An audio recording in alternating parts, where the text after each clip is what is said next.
السلام عليكم ورحمة الله وبركاته.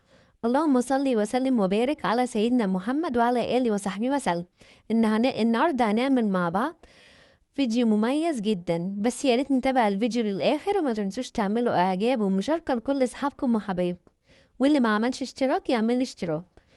النهارده معانا أكلة دايما منقذة في الوقت، كفتة رز متحمرة وكنت مخزناها في الفريزر.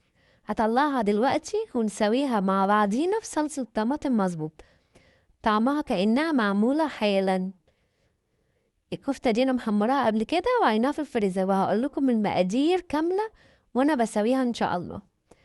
أنا جبت حلة وحطيت فيها معلقة زبدة ومعاها معلقة زيت، وهنزل عليهم من 7 ل8 فصوص توم كبيرة، أدقهم وانزل عليهم بيها واشوحهم بقى في الزبدة كده لحد ما ياخدوا اللون الذهبي.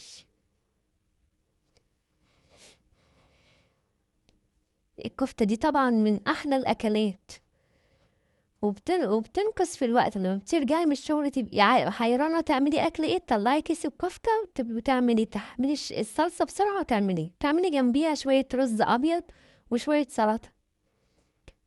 أكلة جميلة ولذيذة. هنا التوم محمر اهو، ننزل عليه بقى بالصلصة الطماطم اللي أنا ضربها دلوقتي، واسيبهم بقى يغلوا غلوة كده عشان احط لهم التوابل. بصوا ما بدأت بقى تسبك شوية،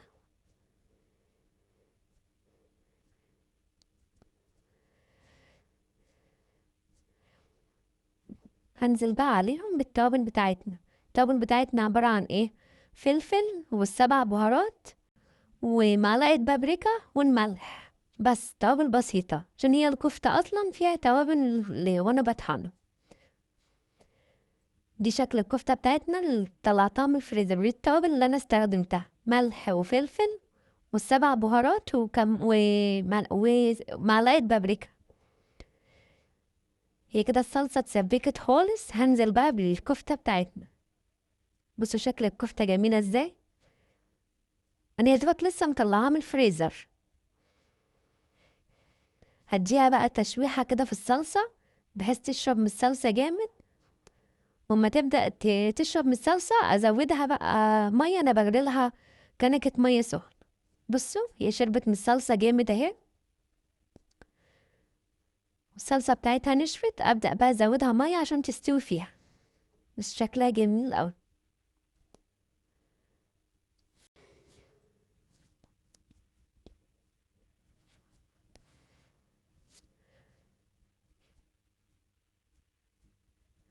نزلت بقى عليها بالمية المغلية، لازم تبقى مية مغلية عشان الكفتة ما تجرمسي معانا ولونها يغمق.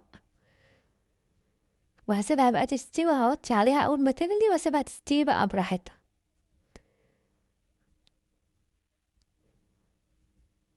هوطي عليها، نرجع لها تاني. بص بقى شكلها بعد ما دخلت في السوا خالص جميلة، والصلصة بتاعتها اللون بتاعها جميل ازاي، جميلة بجد. هنشوف كده نختبرها نشوفها استوت ولا لسه. لا ما شاء الله هي استوت خالص، واطفي عليها بقى وابدأ اغرفها. بص بقى شكلها بعد ما غرفتها جميلة جميلة بجد. هوريكوا صباع كده، هقطعه واوريهولكم مستوية وزي الفل. تستاهل بقكم بجد يا حبايبي. بصوا مقطعها جميلة ازاي،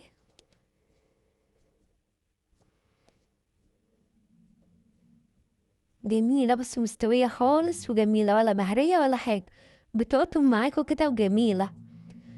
الكفتة دي بقى أنا محمراها قبل كده وعيناها في الفريزر، بتوفر عليا وقت ومجهود. كل اللي بحتاجه الصلصة بجهزها بسرعة واعمل. هقول لكم بقى على الطريقة المقادير بتاعتها.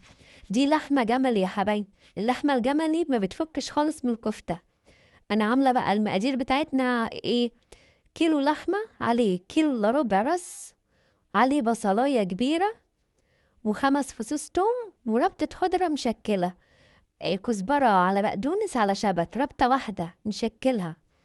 زائد بقى نحط عليها التوابل دي عبارة عن ايه: معلقة فلفل أسمر كبيرة، وبهارات لحمة معلقة برضو كبيرة، ونص معلقة حبهان مطحون، ومعلقة كزبرة ناشفة.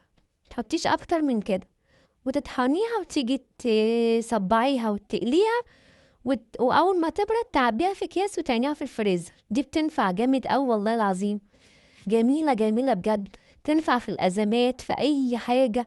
جايلك ضيوف فجأة تقوم مطلعة الكيس وعاملاه جنب رز جنب أي حاجة جميلة. لو عندك بقى كفتة رز في الفريزر جربي الطريقة دي وهتدعيلي.